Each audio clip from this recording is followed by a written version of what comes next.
Hi, Dr. Reagan Robertson, CCO of Productive Dentist Academy here, and I have a question for you. Are you finding it hard to get your team aligned to your vision, but you know you deserve growth just like everybody else? That's why we've created the PDA Productivity Workshop. For nearly 20 years, PDA workshops have helped dentists just like you align their teams, get control of scheduling, and create productive practices that they love walking into every day. Just imagine how you will feel when you know your schedule is productive, your systems are humming, and your team is aligned to your vision. It's simple, but it's not necessarily easy. We can help. Visit productivedentist.com/workshop. That's productivedentist.com/workshop to secure your seats now. For anyone to be successful from, say, for the next 50 years, so I'm talking about, maybe entry level or fresh out of college students coming out, they have to be prepared for continual change and continual learning and continual development. And so the mindset also of, oh, you graduated, you've got your bachelor's or your associates or whatever it is, so you're good to go. No. That's just the beginning.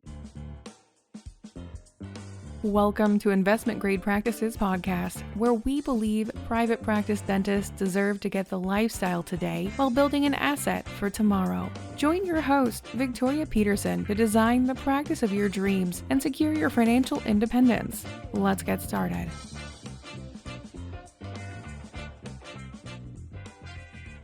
I always say, if you're going to grow your business, you grow the people. You're not growing widgets, you're growing people. And you totally have blown my mind here today. This is my nugget from the podcast, that intentionally look for people who don't measure up 100%. That probably there is a big shift right now in dentistry to hire non-qualified people, if you say non-previous experience. So there was a big exodus from frontline healthcare workers. Can't imagine why. Really? Wow. What could have happened? What could have occurred? The pandemic that, brought to light. But dentistry can be, a very toxic environment. You've got the radiation, you've got biological things like that. And at some point, if you're getting paid $9 an hour, you go, I don't know if I really want to do that. So the pay scales have changed.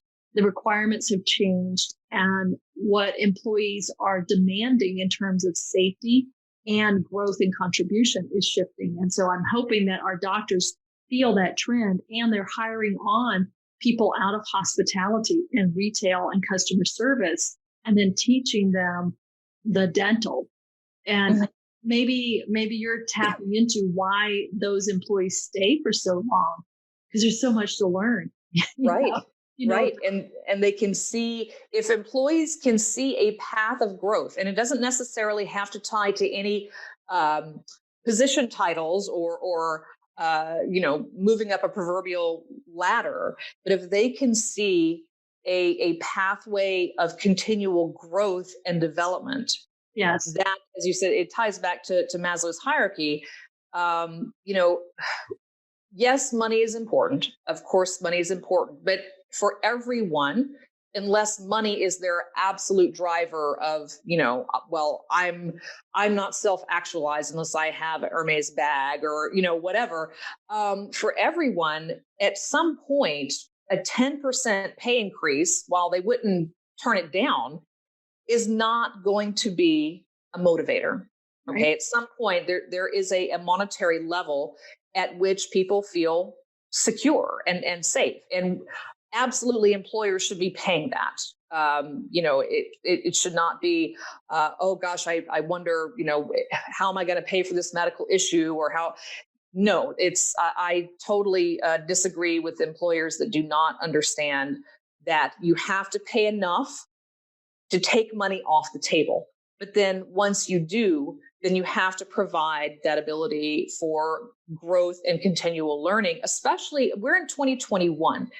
Things are changing so rapidly, whether it's from technological advancement or even we're seeing such more rapid changes socially, not only in the US, but around the world, that for anyone to be successful from, say, for the next 50 years, so I'm talking about, maybe entry level or fresh out of college students coming out, they have to be prepared for continual change and continual learning and continual development. And so the mindset also of, oh, you've graduated, you've got your bachelor's or your associates or whatever it is, so you're good to go. No, no, no, no, no. That's just the beginning. And so that has to be inculcated into the organizational culture as well. That continual growth, continual risk taking that is appropriate, the ability to make mistakes through and learn from them has to be encouraged and not punished. And that's also a critical thing about, how to get the most productivity and the most passion out of your people. Well, give them room to be human and learn and try and make mistakes and contribute, and not just be micromanaged and do this. And if it's not in your job description, no, you can't do that. Be in your lane. Yep. What a difficulty it is, though, and you see it everywhere, the authoritative top-down type of management's breaking apart. And there's this balance between certainty and predictability in the role, yet variety to grow, and striking that right balance. So like every day is not a new day. Hey, right. Do that day. I don't know. What do you feel like doing? Sure. Every day. There's this system. I often think of it as a dance, right? Mm-hmm. So if you think about ballroom dancing, you've got the man, the masculine energy that holds the framework, mm-hmm. and then the woman that gets to flow, kind of in it. And yes, it sounds like that's what you're describing too. Your business has to have enough structure and framework that we know the rules of the game and where we're going, but then freedom to how you get it done.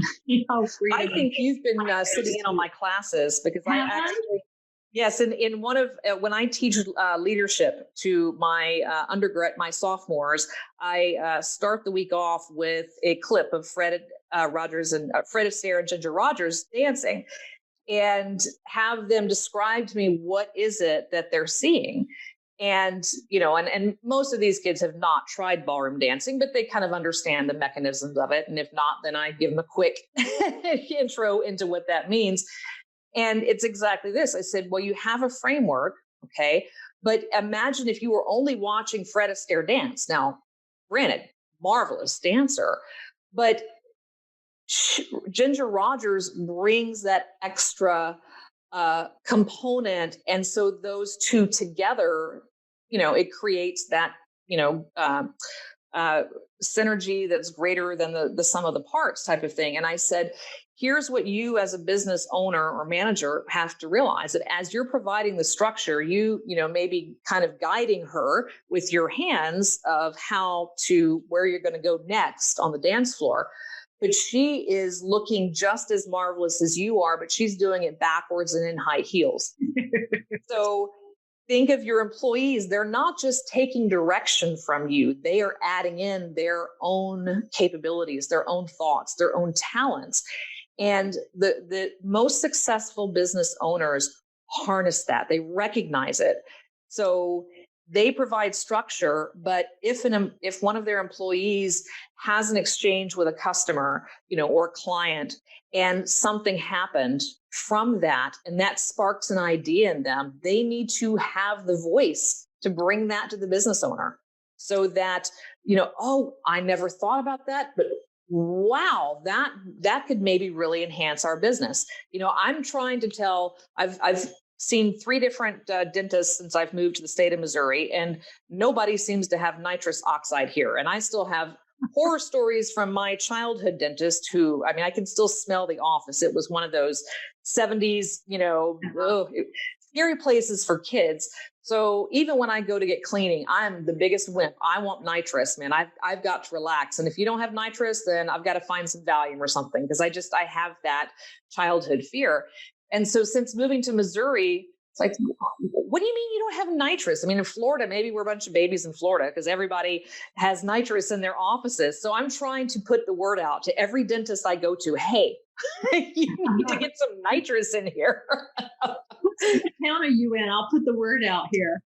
St. Joseph, Missouri. So All right, we'll see what we can do. We've got a big network around the country.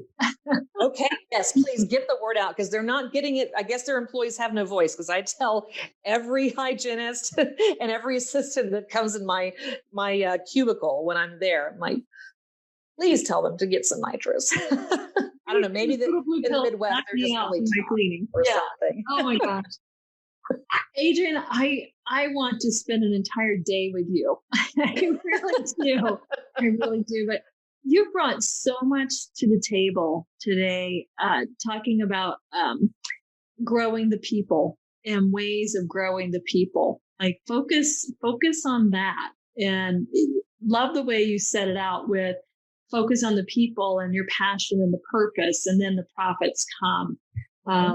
In great alignment with that. Thank you so much. You're very welcome. Thank you for having me. And I could talk all day about it because this is my passion, is helping those in business learn this. I mean, I've worked in other fields, and I've been that employee that felt like a number or felt like I was, being treated like an infant.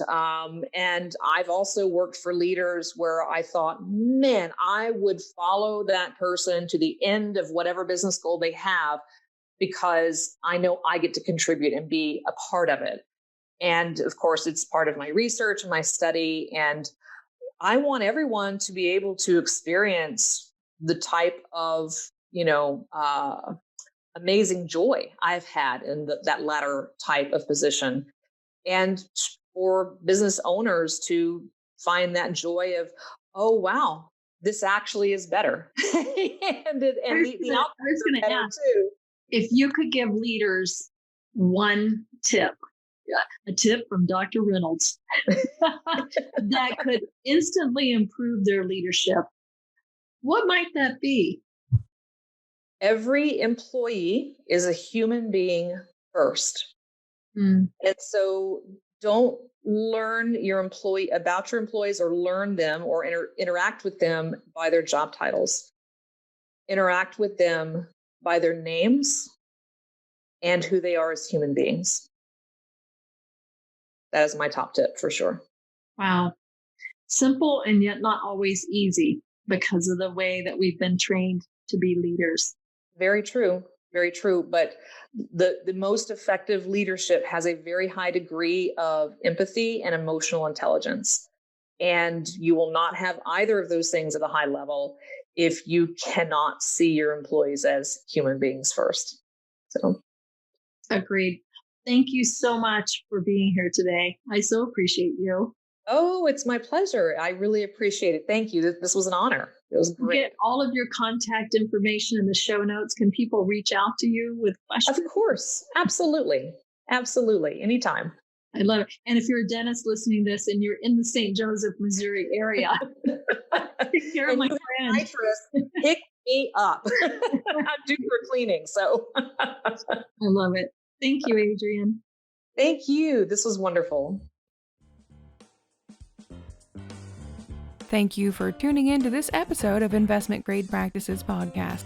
If you find value in this episode, help us spread the word by passing it along to a dental friend, subscribe, and give us a like on iTunes or Spotify.